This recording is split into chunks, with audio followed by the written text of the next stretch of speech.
Deus vela o sono e o sonho dos brasileiros, mas eles acordam e brigam de novo. Em 1932, os brasileiros acordaram e brigaram de novo. Todo paulista sabe ser pobre como um Jó, para com esta pobreza alcançar a riqueza maior, a riqueza melhor, a riqueza gloriosa, a riqueza suprema, a única riqueza que São Paulo quer, a vitória, a vitória, a vitória. Essa voz que conclama os paulistas para a vitória é de César Ladeira, um jovem estudante de Direito que seria um dia o locutor mais famoso do rádio brasileiro. Em 32, César Ladeira se tornou o locutor oficial do Levante Armado, desencadeado pelos paulistas contra o governo provisório instalado pela Revolução de 30. Para os paulistas, o governo provisório sediado no Palácio do Catete, chefiado por Getúlio Vargas, se transformara numa ditadura.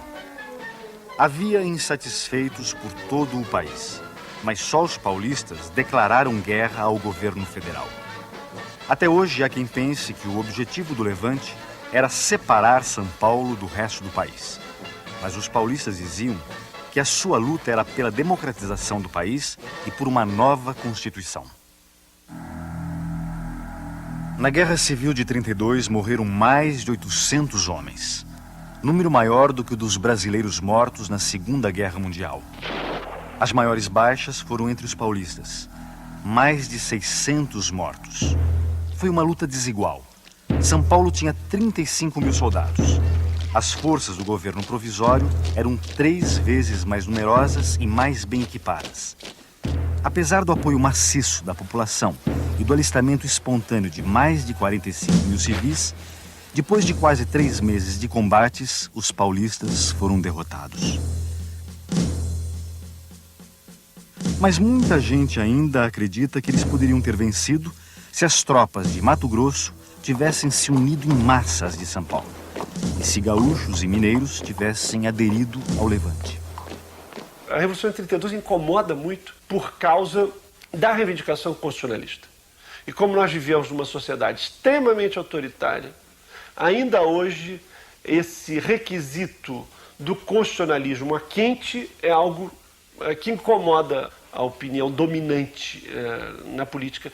Tanto em qualquer espectro, do centro-esquerda ou da esquerda, a esquerda devia fazer as pazes com a Revolução de 32.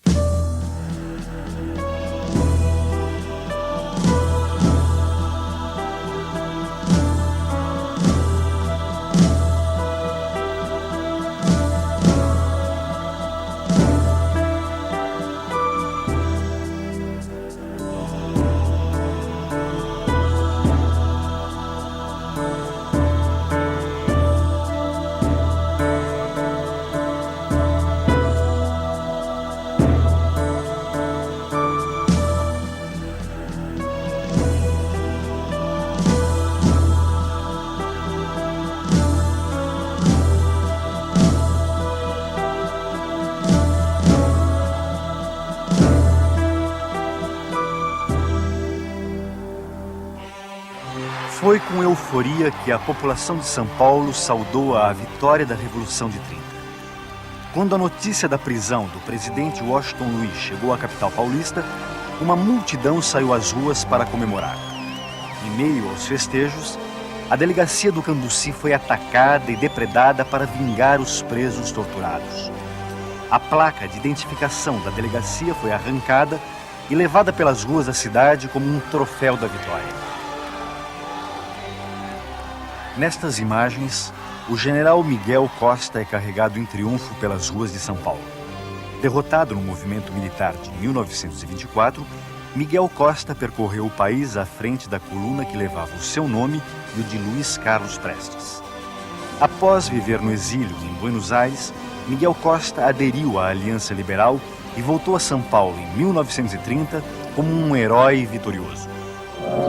Quando o trem da vitória, trazendo Getúlio Vargas do Sul, passou por São Paulo, foi feita a foto oficial do alto comando militar e político da Revolução de 30. Ao lado de Miguel Costa, posaram para a história o tenente-coronel Góes Monteiro e Getúlio Vargas. Na verdade, havia mais alguém sentado ao lado de Getúlio Vargas. Era Francisco Morato, presidente do Partido Democrático, que fora ao encontro de Getúlio Vargas na expectativa de ser confirmado como interventor do governo provisório em São Paulo.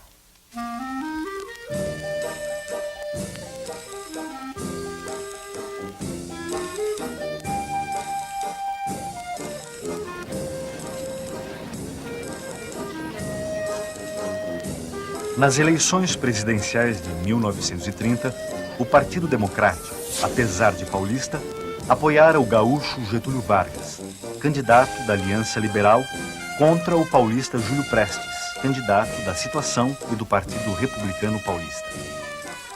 O PRP representava os interesses da oligarquia de São Paulo e de Minas Gerais, que na República Velha fazia os presidentes a seu bel prazer.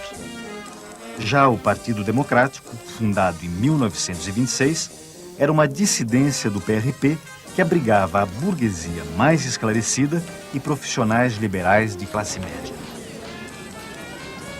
O Partido Democrático era um partido de quadros mais jovens, tinha uma ligação real com a classe média e era, através das suas figuras mais proeminentes, um partido de professores e de advogados. E, nesse sentido, ele era muito sensível a esse ideário do constitucionalismo, da verdade eleitoral, da representação, etc.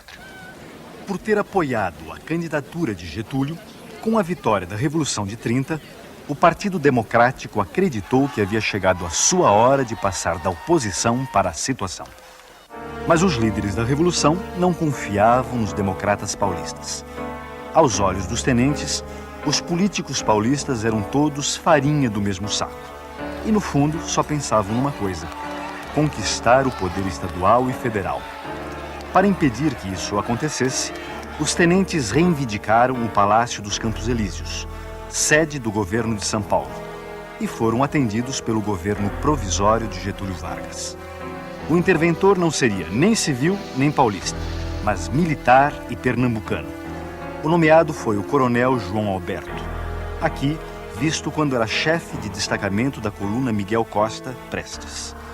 O comando da Força Pública de São Paulo foi entregue a Miguel Costa, que contava ainda com a sustentação política de uma força paramilitar, a Legião Revolucionária. Para os tenentes, democracia era democracia social. Era dar poder a novos grupos, era revitalizar, digamos assim, classes e grupos sociais que jamais tinham tido voz, para justamente neutralizar essas velhas oligarquias. Portanto, democracia tinha que ser alguma coisa anti-oligárquica.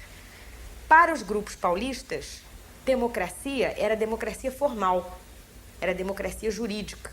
E não tinha nada a ver com a democracia social. João Alberto governou apenas 40 dias. Nesse período, tomou medidas que deixaram as classes dirigentes assustadas. Aumentou os salários em 5%. Estabeleceu a garantia de um mínimo de 40 horas semanais de trabalho e permitiu que se instalasse em São Paulo uma seção do Partido Comunista. O que mais se ouvia nos corredores da Federação das Indústrias de São Paulo era que os tenentes haviam trocado seu antigo ideário liberal por um programa de reformas sociais de cunho socializante. Além do receio de que o comunismo rondava o país, o empresariado paulista sofria os efeitos mais duros da depressão econômica internacional. Entre 1928 e 1930, as exportações brasileiras haviam caído de 96 milhões para 65 milhões de libras. Quando Vargas tomou posse, 30 milhões de sacas de café, sem compradores, ameaçavam apodrecer nos armazéns. Como a Revolução pretendia limitar o poder dos barões do café, mas não a pujança do nosso principal produto de exportação, um paulista foi nomeado para o Ministério da Fazenda e outro para a presidência do Banco do Brasil. Por algum tempo, os preços do café foram sustentados artificialmente pelo governo provisório, e não apenas através de subsídios. Para diminuir o estoque, o governo ordenou a queima de toneladas de café. Nem assim os preços subiram. A temperatura política, no entanto, continuou a subir. Em 28 de abril de 1931, o 6º Batalhão de Infantaria da Força Pública subleva-se no Cambuci, na capital paulista, com a participação de membros do Partido Democrático. Não dá em nada, mas é o primeiro sinal de que os paulistas estavam dispostos a tudo para se livrar da tutela dos tenentes. Ficou muito claro que os tenentes não iam ser derrotados sem luta. Então foi essa ideia de que estavam esgotadas as possibilidades, não é, de uma negociação que levasse efetivamente à constitucionalização rápida do país e à autonomia de São Paulo que precipitaram a crise. O que é que desperta fundamentalmente essa massa de classe média, sobretudo, que vai para a rua em 1932? É a ideia de que São Paulo foi prejudicado, que São Paulo foi ferido, que São Paulo carrega os demais estados da federação, que são 20 vagões vazios, que o São Paulo foi ocupado por um tenentinho qualquer, que era o tenente João Alberto. Tudo isso é que explica essa galvanização, essa sensação de profunda injustiça e profundo dever em nome do Brasil até que percorre a população de São Paulo. Sem esse sentimento, sem esse tipo de valor, não se explica a mobilização. Embora gaúchos e mineiros também estivessem decepcionados com os rumos da Revolução de 30, foram os paulistas que mais se agitaram contra o governo provisório. Nenhum dos 3 sucessores de João Alberto conseguiu esquentar a cadeira de interventor. Contra a vontade de João Alberto e Miguel Costa, Getúlio escolheu para interventor o civil e paulista Laudo de Camargo. Sem contar com o apoio dos políticos paulistas, Laudo de Camargo renuncia ao cargo 3 meses depois. Em seu lugar, entrou o coronel Manuel Rabelo, que também durou pouco tempo no poder. Estes respeitáveis senhores são políticos, funcionários públicos e jornalistas de São Paulo, unidos para completar o alargamento da Rua São João, fazendo surgir a Avenida São João.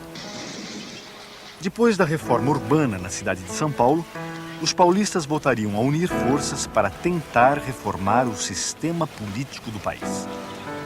Em janeiro de 1932, o Partido Democrático rompe com o governo provisório e se une ao Partido Republicano. Nasce a Frente Única Paulista. O pacto entre os 2 partidos é selado num gigantesco comício na Praça da Sé. No dia do aniversário de São Paulo, 25 de janeiro, uma chuva torrencial não impediu a maior manifestação política já vista na cidade. A palavra de ordem que fazia a multidão vibrar era: tudo por São Paulo.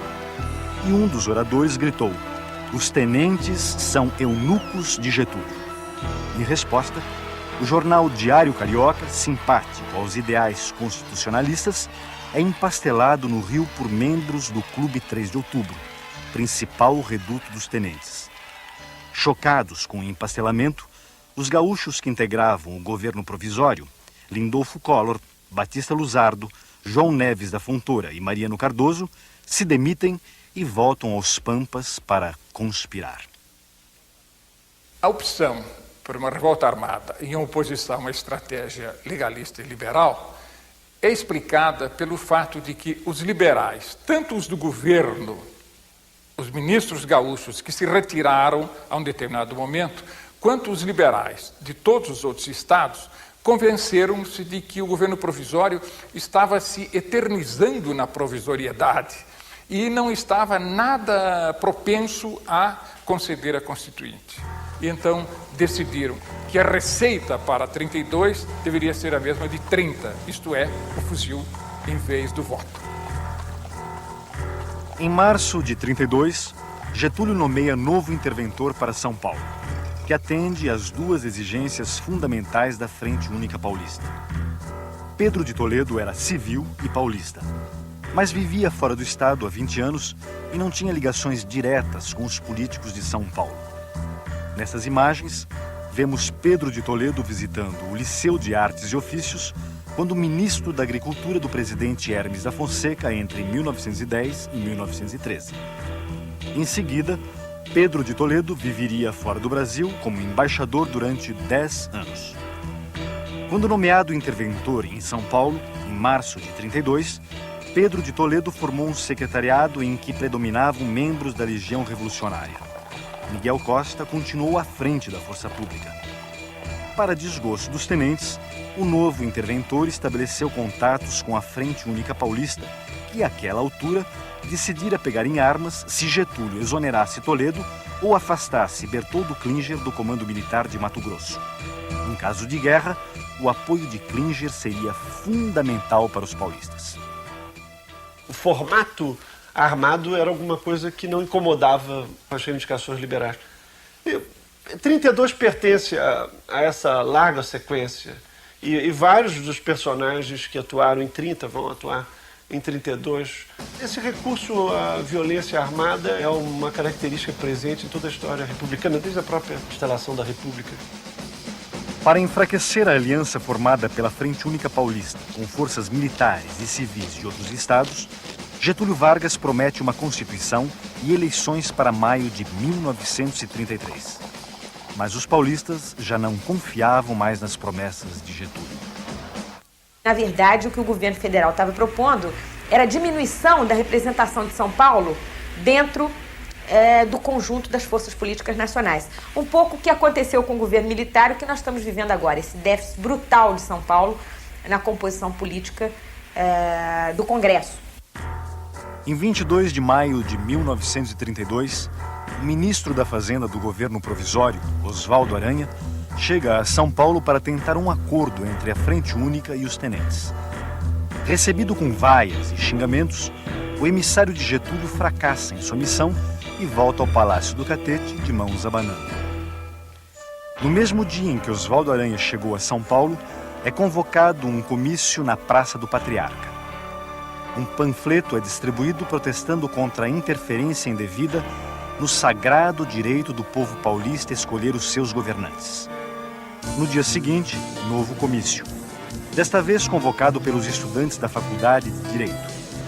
O comércio fecha suas portas e as ruas da cidade são tomadas de assalto por uma onda de agitações. Segundo uma testemunha, naquele dia, as salvas que se ouviam não eram de bombas juninas. Muitas moças sacavam revólveres da bolsa e atiravam para o alto. Enquanto prosseguem os discursos na Praça do Patriarca, uma multidão chega aos Campos Elíseos, onde Francisco Morato anuncia o novo secretariado do interventor Pedro de Toledo, formado apenas por representantes autênticos de São Paulo. Miguel Costa é afastado da força pública e reformado. Apesar dessa vitória, as manifestações prosseguem. Sem policiamento, a cidade é tomada pela desordem. Jornais ligados a Miguel Costa e ao governo provisório são empastelados. E casas de armas e munições são invadidas. Um grupo armado segue em direção à sede da Legião Revolucionária na Rua Barão de Itapetininga. O prédio é atacado e os legionários respondem ao fogo com tiros de fuzil e metralhadora. Já era madrugada quando os legionários afinal se renderam. Do conflito resultam pelo menos 5 mortos. Entre eles estão Mário Martins, Euclides Miragaia, Drauzio de Souza e Antônio Camargo. São os primeiros mártires da Guerra Civil prestes a eclodir. Com as iniciais de seus nomes, MMDC, é batizada uma sociedade secreta criada para arregimentar combatentes civis e apoiar o levante armado. 23 de maio é o dia em que essas forças que acabaram concretizando a Revolução de 32 extinguiram o seu inimigo interno, que era a Legião e Miguel Costa. E em 9 de julho eles avançam contra o inimigo externo, que era a chamada ditadura. Se a guerra viesse, os paulistas contavam com a adesão do Rio Grande do Sul, Minas e Mato Grosso. As tropas de Mato Grosso enfrentavam dificuldades quando o seu comandante, general Bertoldo Klinger, acendeu o estupim com uma carta contra o novo ministro da Guerra de Getúlio. Destituído do comando, Klinger seguiu para São Paulo com alguns oficiais, mas sem os 6.000 soldados e as dezenas de canhões que havia prometido. Já era tarde para São Paulo recuar. A princípio marcada para o dia do aniversário da Revolução Francesa, 14 de julho, o levante paulista estoura no dia 9. Eu caracterizaria o movimento paulista, um pouco esquematicamente, como sendo um movimento federalista, civilista, liberal e socialmente conservador, contra o governo central, que naquele momento se caracterizava por ser centralizador, por ser autoritário, por ser dominado por militares e por ser socialmente reformista. Eu creio que assustava um pouco, não só as elites paulistas, mas as elites de todos os estados, o lado reformista do tenentismo. Até quando ia ao cinema, em julho de 32, o paulistano respirava um clima de insegurança e terror.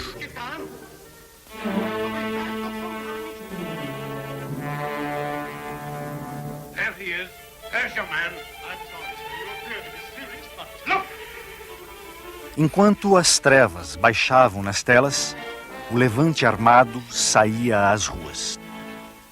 No dia 10 de julho, a cidade de São Paulo amanheceu ocupada por tropas militares, comandadas pelo coronel Euclides Figueiredo. Sem um único tiro, as centrais telefônicas são tomadas por estudantes do MMDC. Outros revoltosos ocupam as emissoras de rádio e as estações telegráficas. O general Miguel Costa é preso em sua casa, de onde não seria libertado até o fim da Guerra Civil. O MMDC instala seu comando na Faculdade de Direito do Largo de São Francisco, para onde se dirigem os voluntários alistados.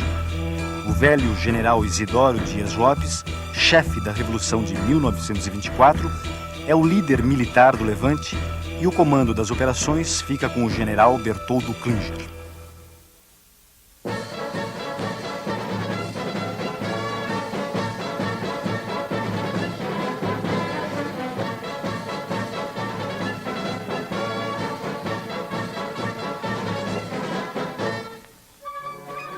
Inteirado do levante, Getúlio telefona para o interventor Pedro de Toledo. Este revela ao chefe do governo provisório a sua disposição de ficar ao lado dos paulistas. Depois de renunciar ao título de interventor, Pedro de Toledo é aclamado em praça pública presidente de São Paulo. Face à adesão de Pedro de Toledo aos paulistas, Getúlio teria dito: "Eu ressuscitei essa múmia para isto." Foi o que São Paulo fez, consciente de suas responsabilidades na ação e no pensamento brasileiro, não para separar-se, e sim para reavivar todo o organismo nacional. Obra paulista, certamente, mas profundamente brasileira. Mais do que nunca, tem São Paulo os olhos fixos na grandeza do Brasil. O movimento em marcha é constitucionalista, busca o império da lei, procura a ordem jurídica, única garantia dos interesses sociais e individuais. Quanto à participação de separatistas no movimento 32, houve, mas foi pequeniníssima. Eu diria que os separatistas não formariam um grupo de combate que é de 13 elementos. Foi mínima. Os outros estados do Brasil, que ficaram contra a Revolução de São Paulo, exageraram um pouco esse separatismo. Apresentaram São Paulo, a União, aos outros estados como se fosse um mau irmão, como um irmão que se queria separar. Não é verdade. O movimento de São Paulo não foi um movimento separatista, de maneira nenhuma. Pelo contrário, era um movimento dirigido por homens que tinham um grande sentimento do que chamava antigamente civismo. A ideia do separatismo foi utilizada pelo governo provisório, pelo governo de Getúlio, para apresentar a Revolução de 1932 como uma revolução antipatriótica de um grupo de gente que queria voltar ao passado e, pior do que isso, queria desmembrar o país.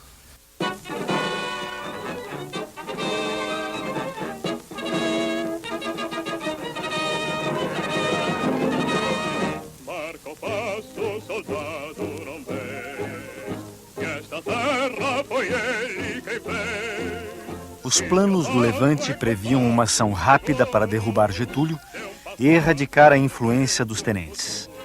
Ninguém pensava numa guerra prolongada. Mas a Guerra Civil durou quase 3 meses e mobilizou um total de 150 mil homens. Nunca houve no Brasil, neste século, um conflito armado dessa dimensão. O Exército Paulista, formado por militares, soldados da Força Pública e voluntários civis, registrou 35 mil homens em suas fileiras. Como não houvesse fuzis nem munição para todos, metalúrgicas e fundições são adaptadas para a produção de balas, armamentos e capacetes. O esforço de guerra mobiliza as mulheres para fazerem uniformes e outros serviços. Para tentar enganar o inimigo sobre o seu verdadeiro poder de fogo, os paulistas inventaram a matraca, uma engenhoca de madeira que simulava o barulho de uma metralhadora. Nessas imagens, soldados mineiros brincam com uma matraca capturada dos paulistas. Segundo os mineiros, a matraca não assustava ninguém, pois não podia ser ouvida a mais de 50 metros.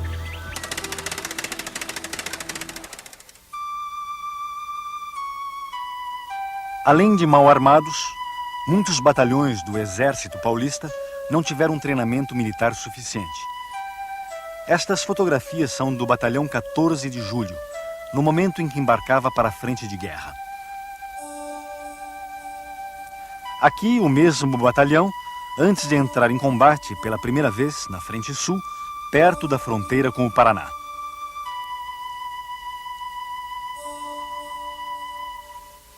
Depois de 2 dias de combates, eles bateram em retirada, deixando para trás 11 mortos e 45 prisioneiros.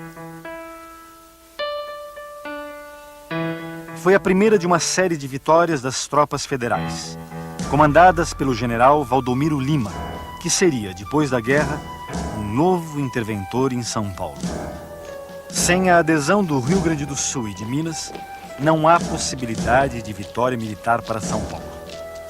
Quando o general Flores da Cunha, interventor no Rio Grande do Sul, e Olegário Maciel, interventor em Minas Gerais, mobilizam suas forças contra São Paulo, a sorte do levante é selada. Com uma vitória dessa natureza contra o governo central, São Paulo teria, o poder de São Paulo seria incontestado, quase incontestável. O receio deste predomínio excessivo, eu creio que foi um grande freio usado com astúcia pelo governo central para convencer Minas e Rio Grande do Sul a não apoiarem a revolta. Cercados em várias frentes e em retaguardas não previstas, os paulistas lutaram praticamente sozinhos até o fim. Com poucos soldados, ocuparam um ponto estratégico. Este túnel ferroviário, a 1.800 metros de altitude na Serra da Mantiqueira, na fronteira com Minas Gerais. Por aqui deveriam chegar reforços mineiros, mas as tropas de Minas já chegaram atirando. A luta no túnel durou 2 meses. Apesar dos árduos combates, ainda sobrou tempo para os mineiros encenarem um ataque aéreo dos paulistas.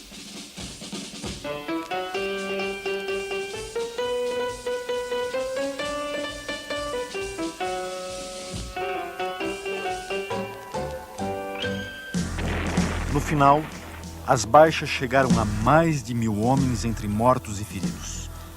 Do ponto de vista militar, a Batalha do Túnel foi decisiva para a vitória das tropas do governo provisório.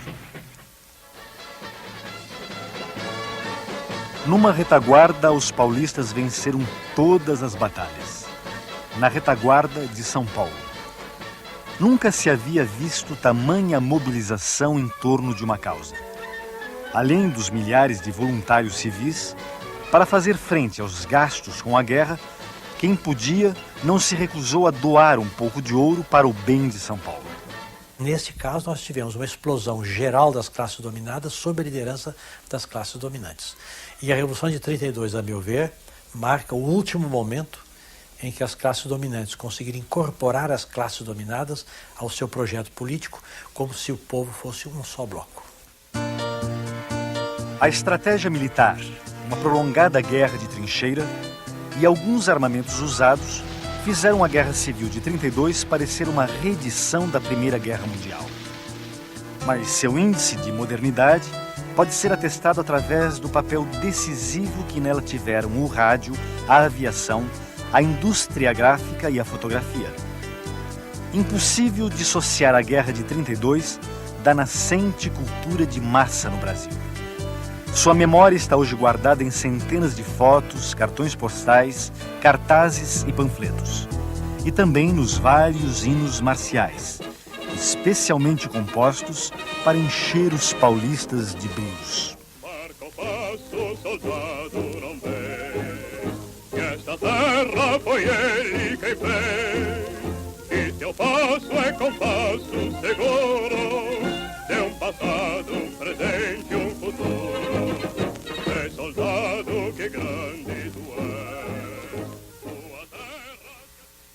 Eu creio realmente que a ideia da Constituição era uma ideia muito abstrata, mas a ideia da autonomia e o sentimento regionalista não eram nada abstratos. Os medos do comunismo também não eram nada abstrato. O grande tribuno da Revolução, o Ibrahim Nobre, apresentou 32 como a luta de Jesus contra Lenin.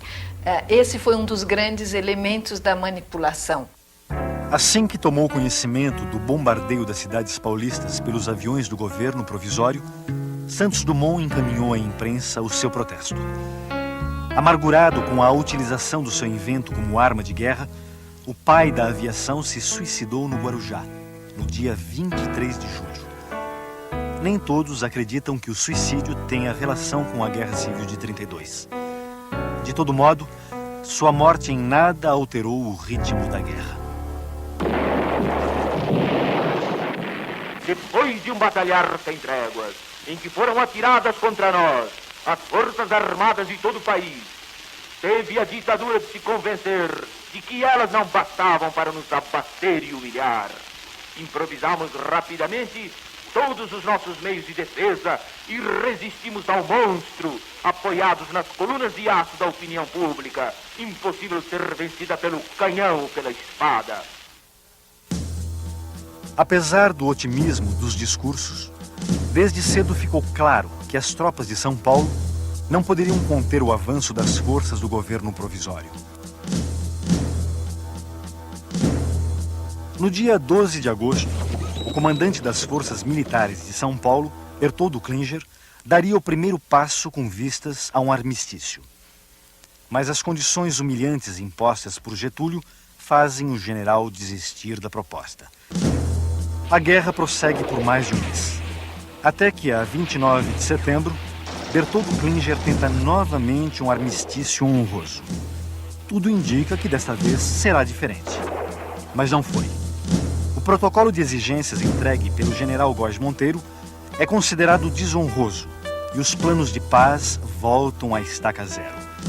Por algum tempo, os soldados mineiros continuaram podendo fazer pequenas encenações para a câmera.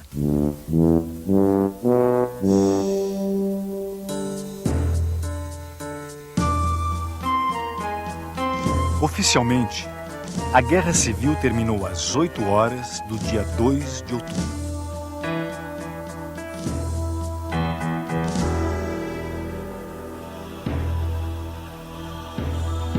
Às 3h30 da tarde, os oficiais da Força Pública de São Paulo comunicaram a Pedro de Toledo, no Palácio Campos Elíseos, a deposição do governo paulista. Meia hora depois, emissoras de rádio transmitiam a seguinte mensagem assinada por Góes Monteiro: pode São Paulo estar certo de que o governo não o tratará em desigualdade e inferioridade em relação aos outros estados. No final da tarde, Pedro de Toledo recomendou aos seus assessores: vamos para casa esperar a prisão. Enquanto os soldados de São Paulo são presos e muitos paulistas saem às ruas para protestar contra o armistício, na frente de guerra alguns combatentes se recusam a aceitar a derrota e batem em retirada para Mato Grosso, dispostos a resistir. Entre eles estava o coronel Euclides Figueiredo, que só foi preso 12 dias depois do final da guerra, com outros 9 combatentes. Paulo Duarte era um desses combatentes. Neste pequeno depoimento, ele faz um balanço sobre o movimento de 32. Toda a nossa luta, ela foi integralmente no sentido de repor os princípios de 1930.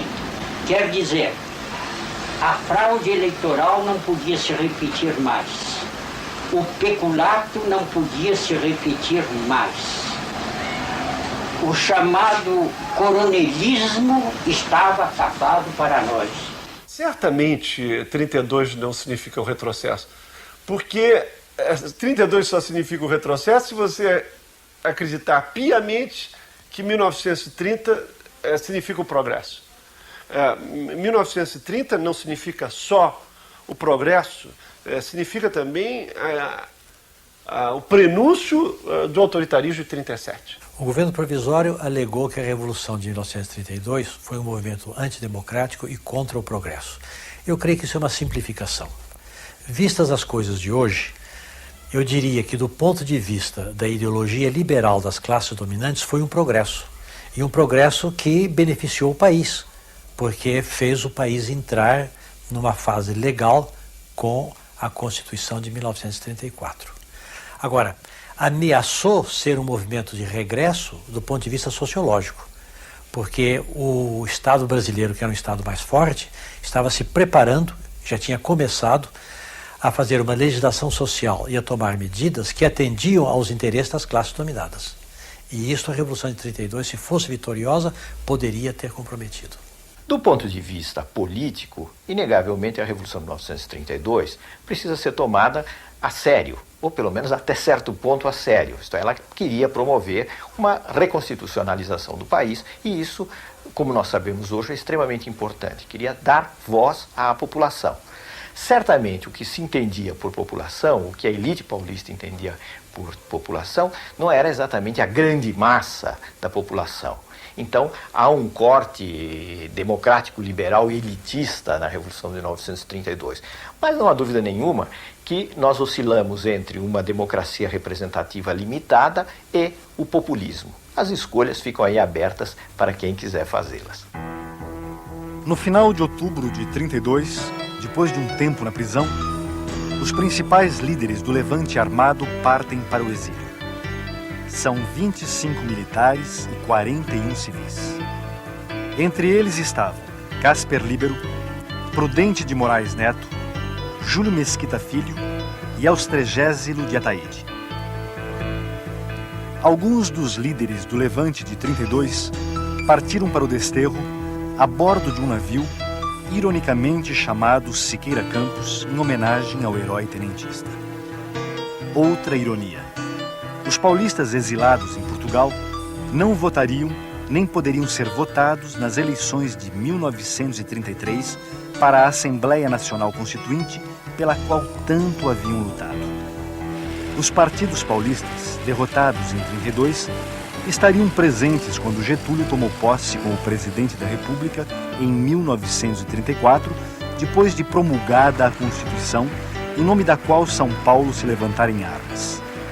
Apesar da derrota militar, os paulistas achavam que o fundamental havia sido alcançado. Na visão dos derrotados, a guerra civil não fora em vão. Prometo manter e cumprir com lealdade a Constituição Federal, promover o bem geral do Brasil, observar as suas leis, sustentar-lhe a união, a integridade e a independência. Getúlio Vargas marcou um tento importante perante a classe dominante, a elite de São Paulo, mostrando que realmente o caminho do enfrentamento com o governo federal, o enfrentamento aberto, era impossível. Era preciso conciliar com o governo federal. Os paulistas naquele tempo ficaram muito susceptibilizados com a derrota e criaram algumas frases assim lapidares. Uma delas foi essa: São Paulo não esquece, não transige e não perdoa. Esse estado de espírito perdurou muito tempo na população em São Paulo, na vida cotidiana. Mas na ação política não foi verdade.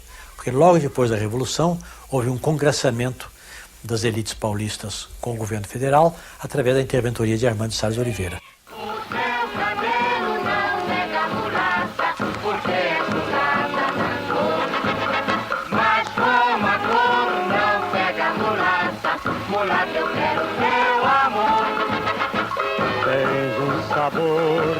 bem do Brasil, tens alma cor de anil. Mulata, mulatinha, meu amor, foi nomeado teu tenente interventor. Essa referência aos tenentes interventores da Revolução de 30 foi feita no Carnaval de 1932 pela marchinha O Teu Cabelo Não Nega. No Carnaval de 33, foi a vez da Guerra Paulista ser lembrada nas ruas e nos salões. Meu bem, pra me livrar da matraca, da língua de uma sogra infernal, eu comprei um trem blindado pra poder sair no carnaval.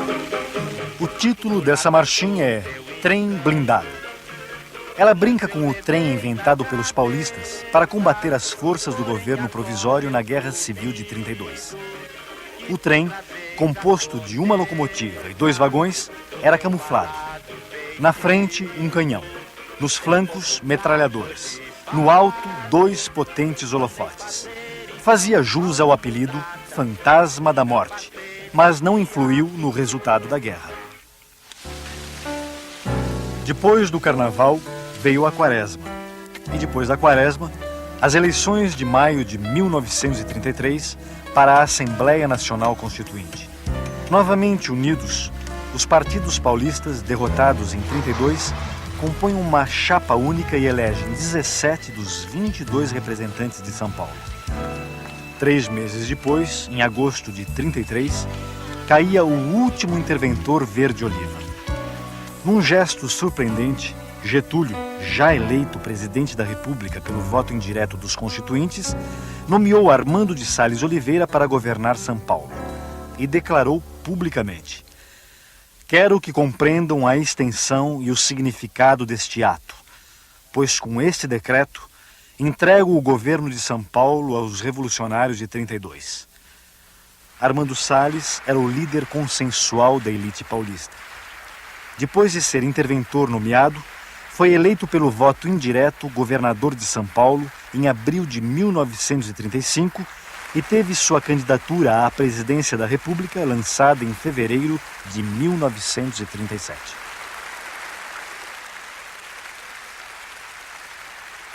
A nossa campanha está aberta e as suas perspectivas são tais que os próprios cegos as veem. A bandeira que erguemos não é pequena, é uma só e está sustentada por brasileiros de todos os pontos do país. O seu tamanho, por conseguinte, é o do próprio Brasil.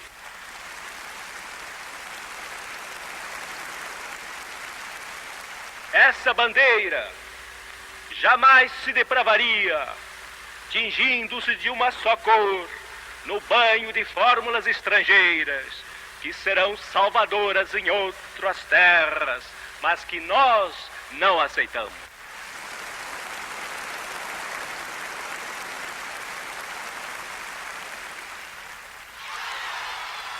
Apesar dessas manifestações de entusiasmo, as eleições presidenciais previstas para janeiro de 1938, afinal, não aconteceram.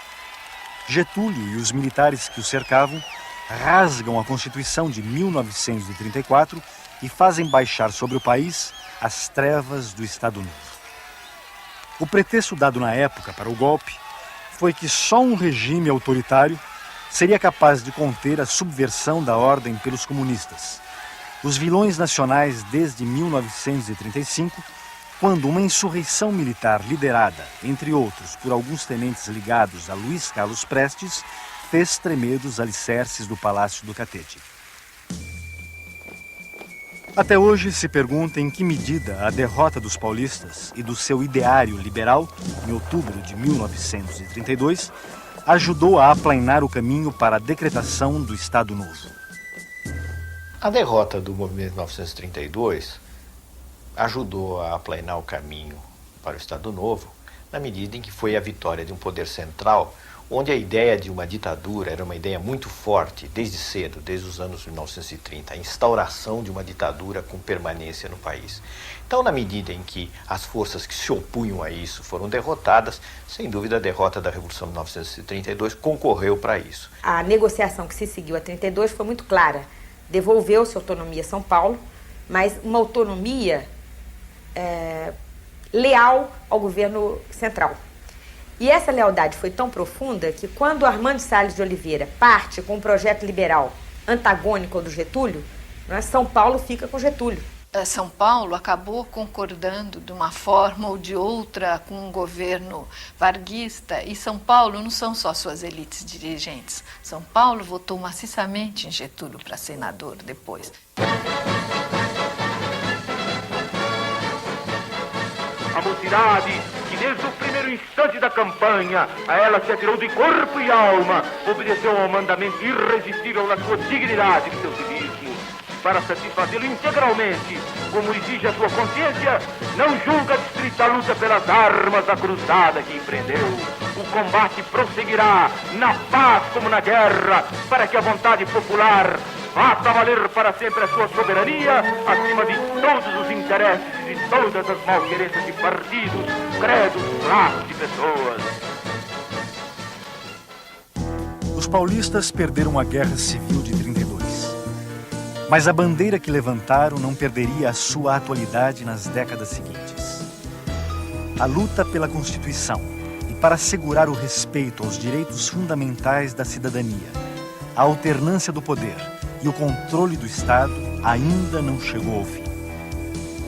Mesmo que entre os paulistas de 32 se ocultassem raposas separatistas e democratas de fachada, ligados aos interesses de uma elite nada preocupada com a questão social, boa parte da população mobilizada para o Levante foi de fato movida por um sonho. O sonho de um Brasil novo. Para desgraça nossa, o que tivemos no final daquela década foi um Estado novo.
Deus vela o sono e o sonho dos brasileiros, mas eles acordam e brigam de novo.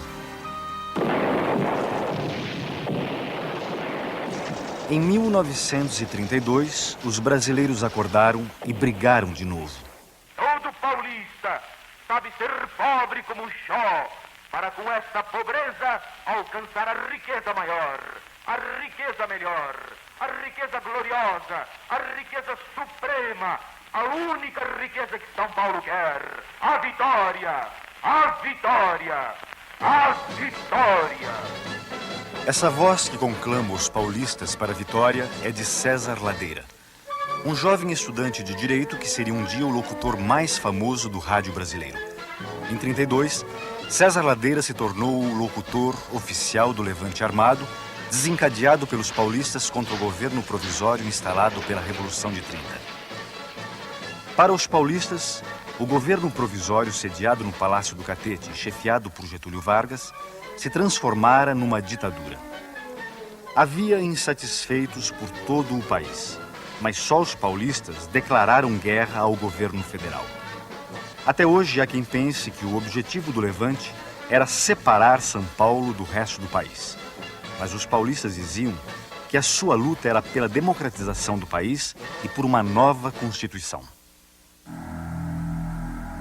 Na Guerra Civil de 32 morreram mais de 800 homens, número maior do que o dos brasileiros mortos na Segunda Guerra Mundial. As maiores baixas foram entre os paulistas, mais de 600 mortos. Foi uma luta desigual. São Paulo tinha 35 mil soldados.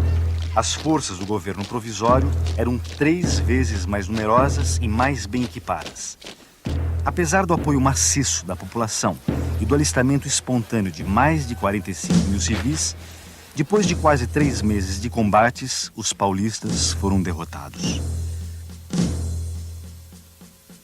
Mas muita gente ainda acredita que eles poderiam ter vencido se as tropas de Mato Grosso tivessem se unido em massa às de São Paulo e se gaúchos e mineiros tivessem aderido ao Levante. A Revolução de 32 incomoda muito por causa da reivindicação constitucionalista. E como nós vivemos numa sociedade extremamente autoritária, ainda hoje esse requisito do constitucionalismo a quente é algo... A situação e do Partido Republicano Paulista. O PRP representava os interesses da oligarquia de São Paulo e de Minas Gerais, que na República Velha fazia os presidentes a seu bel prazer. Já o Partido Democrático, fundado em 1926, era uma dissidência do PRP que abrigava a burguesia mais esclarecida e profissionais liberais de classe média. O Partido Democrático era um partido de quadros mais jovens, tinha uma ligação real com a classe média e era, através das suas figuras mais proeminentes, um partido de professores e de advogados. E, nesse sentido, ele era muito sensível a esse ideário do constitucionalismo, da verdade eleitoral, da representação, etc. Por ter apoiado a candidatura de Getúlio, com a vitória da Revolução de 30, o Partido Democrático acreditou que havia chegado a sua hora de passar da oposição para a situação. Mas os líderes da Revolução não confiavam nos democratas paulistas. Aos olhos dos tenentes, os políticos paulistas eram todos farinha do mesmo saco. E, no fundo, só pensavam numa coisa: conquistar o poder estadual e federal. Para impedir que isso acontecesse, os tenentes reivindicaram o Palácio dos Campos Elíseos, sede do governo de São Paulo, e foram atendidos pelo governo provisório de Getúlio Vargas. O interventor não seria nem... Nestas imagens, o general Miguel Costa é carregado em triunfo pelas ruas de São Paulo. Derrotado no movimento militar de 1924, Miguel Costa percorreu o país à frente da coluna que levava o seu nome e o de Luiz Carlos Prestes. Após viver no exílio em Buenos Aires, Miguel Costa aderiu à Aliança Liberal e voltou a São Paulo em 1930 como um herói vitorioso. Quando o trem da vitória, trazendo Getúlio Vargas do Sul, passou por São Paulo, foi feita a foto oficial do alto comando militar e político da Revolução de 30.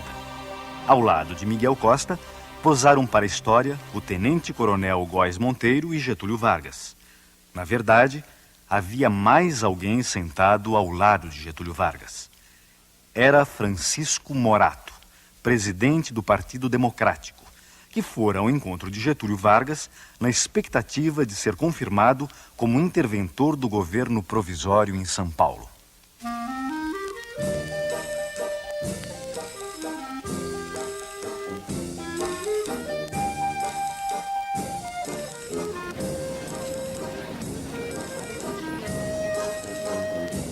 Nas eleições presidenciais de 1930, o Partido Democrático, apesar de paulista, apoiara o gaúcho Getúlio Vargas, candidato da Aliança Liberal, contra o paulista Júlio Prestes, candidato da... Que incomoda a opinião dominante na política, tanto em qualquer espectro, do centro-esquerda ou da esquerda. A esquerda devia fazer as pazes com a Revolução de 32.